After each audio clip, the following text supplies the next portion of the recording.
Bendiciones. Gracias por compartir con nosotros.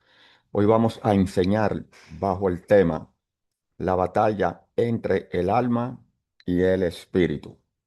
Muchos creyentes viven en un estado de constante contradicción. Conocen la verdad, pero no la experimentan. Declaran que Cristo vive en ellos, pero sus emociones, decisiones y acciones aún parecen gobernadas por algo más profundo, más antiguo, más humano. Y allí comienza una de las batallas más silenciosas, pero más cruciales de la vida cristiana: la batalla entre el alma y el espíritu. Una guerra que no se libra en lo visible, sino en el interior. Una guerra donde no se enfrentan ejércitos, sino naturalezas. No se trata de demonios ni de persecuciones externas, sino del dominio sutil del alma frente a la vida de Cristo en nosotros. El alma humana, compuesta por la mente, la voluntad y las emociones, fue diseñada por Dios para ser un instrumento del Espíritu, no un usurpador del trono de Dios. Pero desde la caída, el alma asumió un gobierno que no le pertenece. Y aunque hemos sido regenerados por el Espíritu Santo, esa alma caída sigue intentando influenciar, controlar y dirigir la vida del creyente. Esta es la raíz de muchas de nuestras frustraciones espirituales. No es que Cristo haya fallado, nunca, ni que su vida no tenga poder. Es que muchas veces estamos viviendo desde el alma, no desde el espíritu. Y allí, aunque haya sinceridad, hay derrota. Aunque haya fervor, no hay fruto eterno. Esta es la razón por la cual el apóstol Pablo exclama con un clamor desgarrador en la carta a los Romanos, capítulo 7, versículo 24. Miserable de mí, ¿quién me librará de este cuerpo de muerte? No se trata de un incrédulo, sino de un hombre regenerado que ha descubierto el conflicto entre la carne y la ley del espíritu. El problema no era su salvación, era su vivir. Muchos creyentes no logran distinguir entre el alma y el espíritu. Creen que todo lo que sienten, razonan o deciden es espiritual, cuando en realidad eso nace del alma. Esa confusión ha llevado a un cristianismo cargado de emociones, de razonamientos humanos, de voluntarismo piadoso, pero muy poco de la vida del espíritu. Y es que la vida del espíritu no se manifiesta por entusiasmo, ni por inteligencia, ni siquiera por una voluntad fuerte. La vida del espíritu se manifiesta cuando el alma es quebrantada, cuando el yo pierde su lugar y Cristo toma el gobierno interior. Muchos hijos de Dios no comprenden por qué, después de haber sido salvos, deben pasar por sufrimientos, por pruebas profundas, por crisis interiores. La respuesta está, la respuesta está en esta batalla. Dios permite el quebrantamiento del alma para que el espíritu pueda reinar.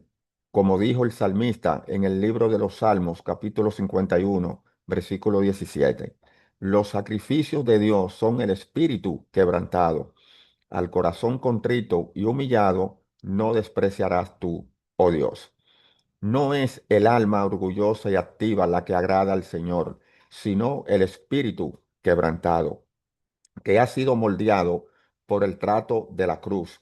Pero, ¿cómo se distingue lo que es del alma y lo que es del espíritu? ¿Cómo puede el creyente aprender a vivir desde el espíritu y no desde el alma? El libro de la carta a los Hebreos, capítulo 4, versículo 12, declara que la palabra de Dios es viva y eficaz y más cortante que toda espada de dos filos. Penetra hasta partir el alma y el espíritu, las coyunturas y los tuétanos, y discierne los pensamientos y las intenciones del corazón. Aquí encontramos la clave. Solo la palabra viva puede hacer esa separación. No es una enseñanza, ni una doctrina, ni una emoción. Es la palabra operando en lo más profundo del ser, trayendo luz, juicio, discernimiento. Y es que en muchos momentos lo que parece piadoso es puramente anímico. Podemos llorar conmovidos en una reunión y salir sin haber sido transformados. Podemos decidir hacer algo grande para Dios y hacerlo desde una voluntad natural, no desde el mandato del Espíritu. Podemos estudiar teología y hablar verdades profundas sin tener comunión con el Espíritu de vida. Lo que nace del alma puede parecer correcto, incluso impresionante, pero carece de la esencia de Cristo. Dios no está interesado en nuestra fuerza, ni en nuestras ideas, ni en nuestras emociones. Él quiere expresarse a través de su vida en nosotros. La vida de Cristo en nosotros no busca mejorarse con lo humano, sino reemplazarlo. No busca hacer al alma más santa, sino gobernarla desde el Espíritu. Este es un punto radical que muchos no aceptan. Dios no vino a reformar nuestra alma, sino a traer una nueva vida que debe gobernar sobre el alma. Cuando vivimos desde el alma, incluso lo bueno puede ser estorbo. La historia de Pedro nos enseña esto en el Evangelio de Mateo, capítulo 16, versículo 21 al 23. Después de haber reconocido a Jesús como el Cristo, el Hijo del Dios viviente, Pedro intenta impedir que el Señor vaya a la cruz. ¿Y cuál fue la respuesta de Jesús? Quítate de delante de mí, Satanás, me eres tropiezo. ¿Por qué no pones la mira en las cosas de Dios, sino en las de los hombres? ¿Qué fue lo que hizo Pedro? Habló desde el alma, desde una emoción genuina, desde un afecto sincero, pero no desde el espíritu. Y por eso se convirtió en tropiezo. El alma no es enemiga solo cuando es pecaminosa. También puede ser enemiga cuando quiere hacer el bien sin el gobierno del espíritu. Esta es una de las mayores sutilezas que enfrentamos. Los creyentes deben pasar por un proceso de disciplina espiritual donde aprenden a no confiar más en su capacidad natural, en sus decisiones impulsivas o en sus emociones inestables. Aprenden a esperar, a discernir, a someterse, aprenden a callar cuando el alma quiere hablar, a detenerse cuando la emoción quiere moverse, a orar cuando la mente quiere decidir. Y todo esto no es religiosidad ni pasividad, es espiritualidad verdadera, es vivir en el espíritu. Este vivir no se alcanza por esfuerzos humanos, sino por una rendición progresiva y paulatina. Cada día el alma debe ceder su lugar al espíritu. Cada situación se convierte en una oportunidad para negar el yo y permitir que la vida de Cristo se exprese. En la carta a los Gálatas, capítulo 2, versículo 20. El apóstol Pablo lo expresa con claridad. Con Cristo estoy juntamente crucificado y ya no vivo yo, mas vive Cristo en mí. Y lo que ahora vivo en la carne, lo vivo en la fe del Hijo de Dios, el cual me amó y se entregó a sí mismo por mí. Ya no vivo yo, ese es el secreto, pero ese yo que ya no vive no desaparece sin resistencia. El alma se aferra, se defiende, se justifica. Quiere seguir teniendo voz, quiere seguir opinando, quiere seguir decidiendo. Por eso Dios permite circunstancias que la incomodan, que la contradicen, que la desgastan. No es crueldad divina, es amor redentor. Es allí donde el alma es llevada a la cruz, no la cruz de madera, sino la cruz espiritual. Ese trato diario que quiebra la independencia del alma y permite que el espíritu sea fortalecido. En la segunda carta a los Corintios, capítulo 4, versículo 16, Pablo escribe, por tanto, no desmayamos antes, este, aunque este nuestro hombre exterior se va desgastando. El interior, no obstante, se renueva de día en día. El alma, ese hombre exterior, se va desgastando, pero el espíritu se renueva. ¿Cómo? No por emociones renovadas, sino por comunión con la vida interior de Cristo. Cuando todo afuera se apaga, adentro algo se enciende. Cuando la lógica humana ya no tiene explicación, la fe verdadera crece. Cuando la emoción se acaba, la vida de Cristo permanece. Y este vivir en el Espíritu no es algo místico ni inalcanzable, es práctico, cotidiano y concreto. Es elegir el silencio cuando la carne quiere gritar. Es amar cuando el alma quiere defenderse. Es perdonar cuando el alma quiere justicia. Es obedecer cuando la lógica dice que no tiene sentido. Es seguir la guía del Espíritu, incluso si no se siente, incluso si no se entiende. Porque el Espíritu no necesita emociones ni razonamientos para actuar. Necesita obediencia y fe, rendición. Cuando comenzamos a vivir en el Espíritu, descubrimos que muchas de nuestras oraciones también deben cambiar. Ya no oramos solo para pedir cosas, sino para ser transformados. Ya no buscamos sentirnos mejor, sino rendirnos más. El alma ora para obtener alivio. El Espíritu ora para conocer la voluntad de Dios. El alma clama por bendiciones. El Espíritu gime por conformidad a Cristo. Por eso el apóstol Pablo escribió en la carta a los Romanos, capítulo 8, versículo 26: y de igual manera el Espíritu nos ayuda en nuestras debilidades, pues qué hemos de pedir como conviene, no lo sabemos, pero el Espíritu mismo intercede por nosotros con gemidos indecibles. Este gemir no es emocional, es espiritual.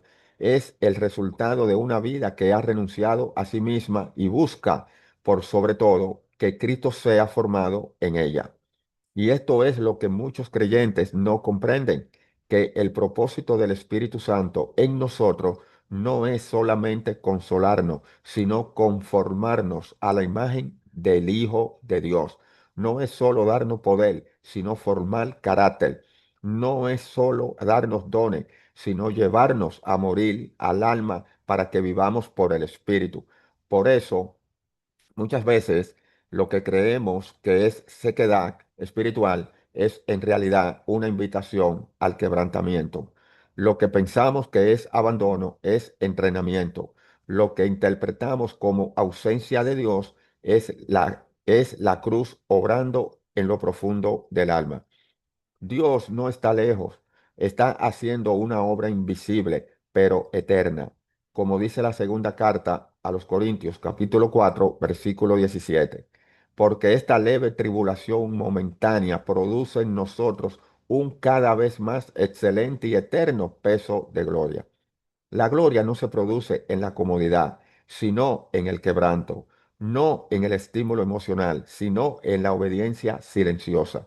Muchos creyentes esperan que el Espíritu Santo se manifieste con fuego, temblores o lágrimas, pero el Espíritu es como una paloma, suave, manso, profundo, se mueve con discreción, se expresa en lo secreto, opera en el interior.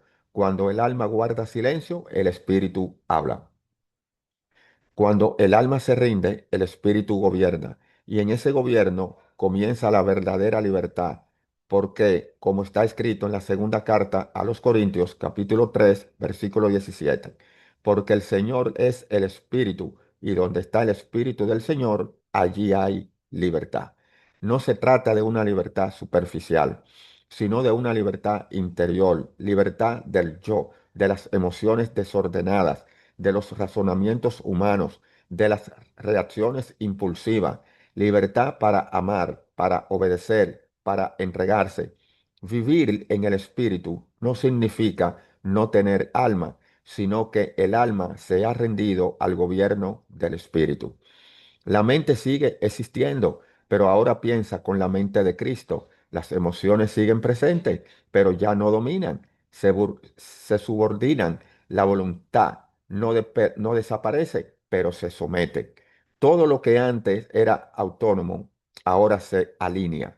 El alma ya no es reina, sino sierva, y esto requiere tiempo, trato y revelación. No sucede de un día para otro. La vida cristiana no es una carrera rápida, sino una peregrinación interna. El Señor trabaja pacientemente, profundizando la cruz, revelando el yo, trayendo luz donde hay tinieblas y formando a Cristo en lo más profundo.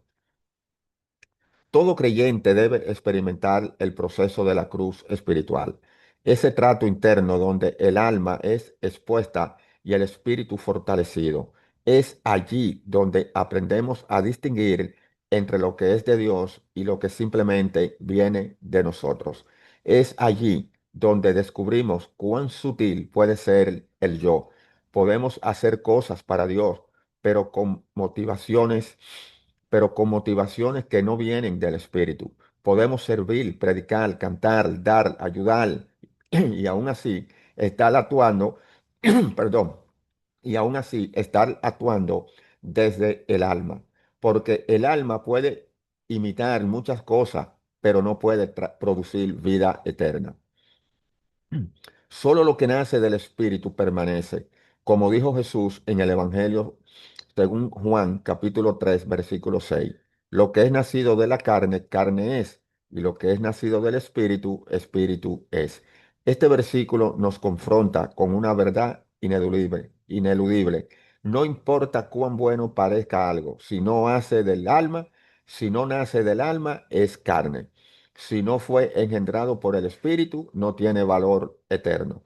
Y aquí es donde muchos tropezamos. Creen que mientras algo sea piadoso, Dios lo aprueba. Pero Dios no mira solo la acción, sino la fuente. No basta con hacer cosas para Él, debemos hacerla desde Él. Y para eso el alma debe aprender a callar, porque el alma grita, pero el espíritu susurra. El alma corre, pero el espíritu espera. El alma quiere actuar, pero el espíritu quiere obedecer. Por eso vivir en el espíritu es una vida de quietud, de discernimiento, de dependencia. Cuando el alma es reducida a silencio, comienza una sensibilidad nueva. El creyente ya no actúa por impulso, sino por guía. Ya no se mueve por emoción, sino por dirección. Ya no toma decisiones por lógica, sino por comunión. Todo se vuelve más lento, más profundo, más real. Y aunque el mundo lo vea con pasividad, en realidad es la mayor de las actividades. Es la vida de Cristo gobernando el alma, expresándose sin mezcla, sin interferencia. Esto es lo que el apóstol Pablo deseaba para los creyentes cuando oró en la primera carta a los tesalonicenses, capítulo 5 versículo 23. Y el mismo Dios de paz os santifique por completo, y todo vuestro ser, espíritu, alma y cuerpo sea guardado irreprensible para la venida de nuestro Señor Jesucristo. Dios quiere santificarnos por completo, y eso comienza por restaurar el orden interior, que el espíritu gobierne al alma y el alma al cuerpo. Pero esta restauración no es teórica, es vivencial. Se trata de aprender a vivir según la vida de otro, aprender a depender del espíritu en lo cotidiano, aprender a recibir vida en vez de producir esfuerzo, aprender a confiar en la guía interna del espíritu aun cuando la mente no entienda y el corazón no sienta, porque la vida del espíritu no se basa en emociones, sino en comunión. No se alimenta de argumentos, sino de fe. No necesita explicaciones, sino obediencia. Cada día el creyente aprende a negarse a sí mismo, no solo en lo pecaminoso, sino en lo natural, porque el alma natural puede ser un obstáculo mayor que el pecado manifiesto. Mientras que el pecado nos confronta, el alma se disfraza. Por eso el trato de Dios con el alma es tan intenso, tan profundo, tan constante. A veces ese trato nos deja sin palabra, nos sentimos vacíos, secos, sin dirección, pero es allí donde el Señor nos está llevando a descubrir una nueva fuente, su vida en nuestro espíritu. Cuando las emociones ya no nos sostienen y la mente no puede explicar y la voluntad se rinde, allí en ese vacío, Cristo se revela como suficiente. Es el misterio glorioso del que habla la carta a los Colosenses, capítulo 1, versículo 27. Cristo en vosotros, la esperanza de gloria. No es Cristo fuera de nosotros, ni solo por nosotros, sino en nosotros. Esa es, esa es la esperanza, esa es la fuente, esa es la vida. Pero para que Él viva en plenitud, nosotros debemos menguar. Como dijo Juan el Bautista en el Evangelio según Juan, capítulo 3 versículo 30. Es necesario que Él crezca, pero que yo mengüe. Menguar no es perder identidad, es perder el dominio del alma. No es anularse, es rendirse. No es volverse pasivo, es volverse disponible. Dios no quiere esclavos obedientes por temor, sino hijos rendidos por amor. Hijos que viven en el Espíritu, que caminan en el Espíritu, que oran en el Espíritu, que ministran en el Espíritu. No se trata de una élite espiritual, sino del diseño original.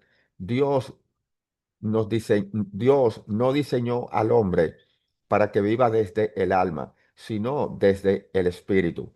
Y toda su obra redentora apunta a restaurar esa vida. La salvación no es solo para librarnos del infierno, sino para introducirnos en una vida nueva, una vida en el espíritu, una vida que fluye desde Cristo, una vida que vence al alma. Esta vida que fluye desde Cristo no busca mejorarse con el alma, ni necesita la aprobación de razonamiento, ni el acompañamiento de las emociones. Es una vida suficiente en sí misma, pura, santa, poderosa. Pero para que esa vida tenga plena expresión en nosotros, el alma debe ser llevada a la cruz. No se trata de suprimirla, sino de someterla. No se trata de negarla en su función, sino en su dominio. El alma fue dada por Dios con un propósito, servir al Espíritu. Pero desde la caída ha buscado gobernar, ha usurpado un trono que no le pertenece. Por eso, aunque hemos sido regenerados, aún debemos atravesar procesos donde el alma aprende a ceder. Y ese proceso, aunque doloroso, es glorioso. Muchos creyentes oran por más del Espíritu, pero no están dispuestos a perder más del alma. Claman por unción, pero no aceptan la cruz. Anhelan revelación, pero rehúyen al quebrantamiento. Sin embargo, el principio del reino es claro. Primero la cruz, luego la vida. Primero la negación del yo, luego la manifestación del Espíritu. Como escribió el apóstol Pablo, en la segunda carta a los Corintios, capítulo 4, versículo 10, llevando en el cuerpo siempre por todas partes la muerte de Jesús, para que también la vida de Jesús se manifieste en nuestros cuerpos. No hay manifestación sin muerte, no hay vida sin cruz y no hay cruz sin quebranto del alma. Dios no nos está entrenando para que el alma se fortalezca, sino para que el espíritu gobierne.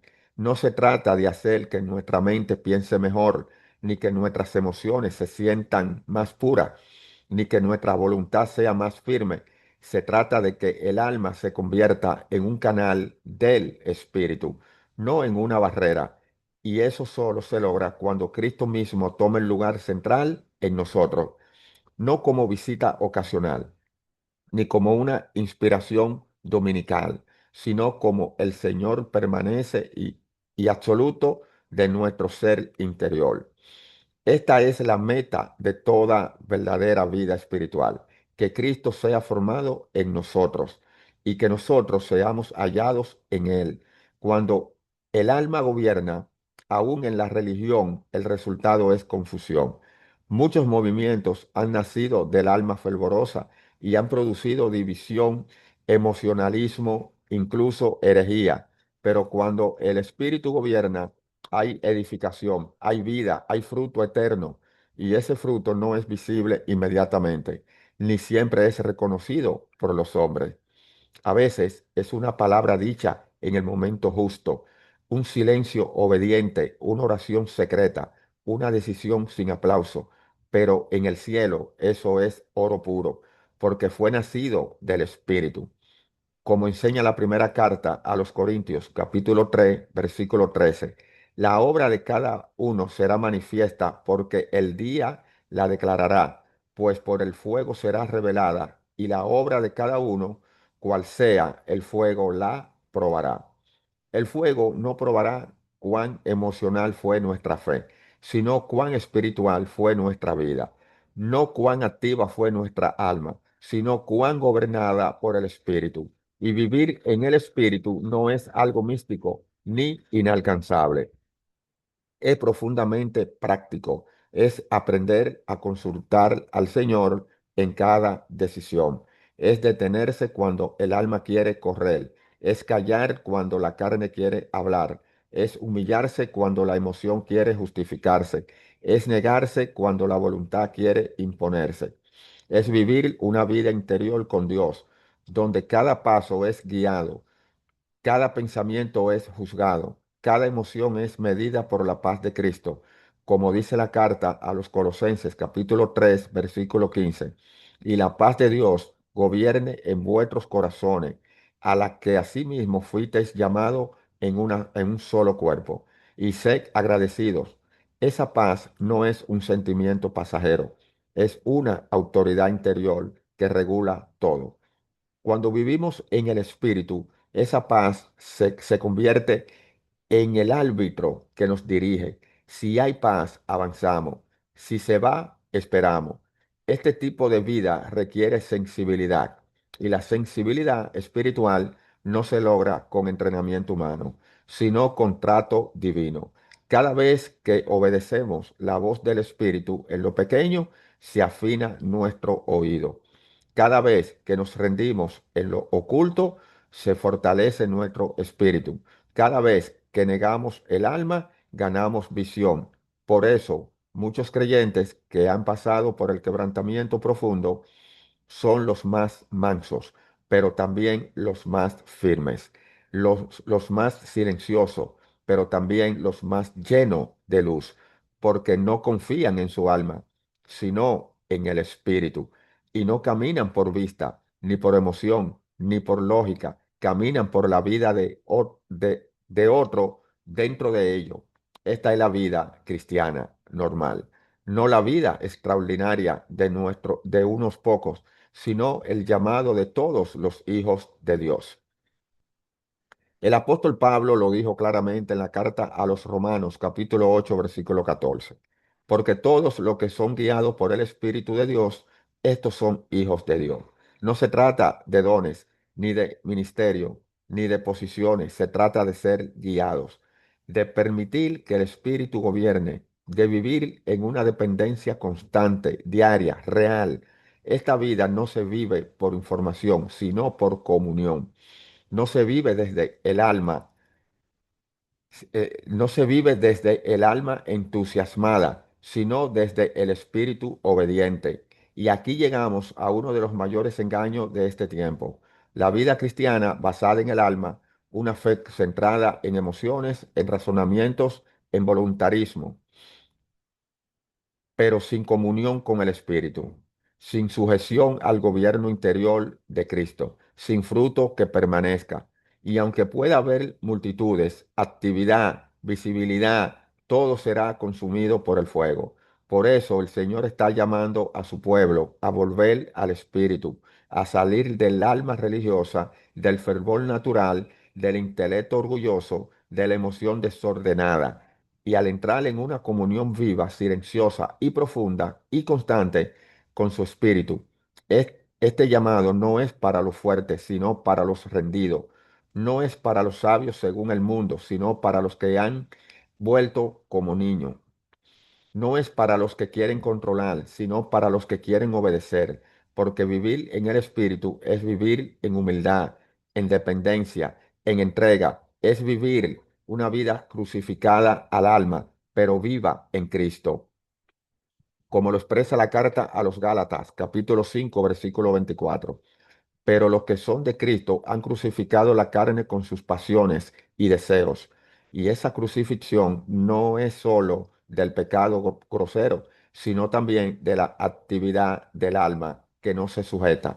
Por eso, el camino del Espíritu no es popular, no es ruidoso, no es celebrado por las masas. Es un camino estrecho, profundo, solitario a veces, pero lleno de gloria, porque es el camino donde el alma disminuye y Cristo crece, donde la carne muere y la vida de Dios se manifiesta, donde lo natural es llevado a la cruz y lo eterno comienza a fluir. Ese es el camino que transforma no solo lo que hacemos, sino lo que somos, no solo lo externo, sino lo interno, no solo nuestro servicio, sino nuestra esencia. Y ese camino está abierto para todo creyente que quiera dejar de vivir por el alma y comenzar a vivir en el espíritu. Todo aquel que anhele más que emoción, más que lógica, más que esfuerzo. Todo aquel que quiera ser hallado en Cristo y que Cristo sea hallado en él, vivir en el Espíritu es aceptar que no somos los protagonistas de nuestra propia historia. Es comprender que aunque el alma quiera constantemente tomar las riendas, solo el Espíritu conoce el camino verdadero hacia la madurez. El alma está inclinada a buscar resultados inmediatos, aprobación de los hombres, seguridad emocional, reconocimiento visible. El espíritu, en cambio, busca agradar a Dios en lo oculto, en lo eterno, en lo que permanece. El alma quiere comprender para actuar. El espíritu actúa por obediencia. El alma pide confirmaciones. El espíritu descansa en la paz de Cristo. Y es en esta tensión diaria donde se desarrolla la batalla más importante para el creyente. La batalla entre vivir por uno mismo o vivir por la vida de otro. Esta lucha no se vence con gritos, ni con decretos, ni con una voluntad más fuerte. Se vence con rendición. ¿Escuchó eso? Se vence con quebrantamiento. Se vence con luz. No luz externa, sino luz interna. Esa iluminación que discierne que la intención del corazón, que separa alma y espíritu, que expone los pensamientos más profundos, como enseña la carta a los Hebreos capítulo 4 versículo 13. Y no hay cosa creada que no sea manifiesta en su presencia. Antes bien, todas las cosas están desnudas y abiertas a los ojos de aquel a quien tenemos que dar cuenta. Cuando vivimos bajo esa luz, no hay lugar para máscaras, no hay espacio para actuaciones. Todo queda al descubierto. Y entonces, lo que parecía espiritual muchas veces es desenmascarado como anímico. Lo que parecía fruto muchas veces es fuego de paja. Pero esta luz no nos es dada para condenarnos, sino para transformarnos, no para avergonzarnos, sino para purificarnos, no para humillarnos frente a los hombres, sino para humillarnos delante del Dios viviente. Dios te bendiga. Amén.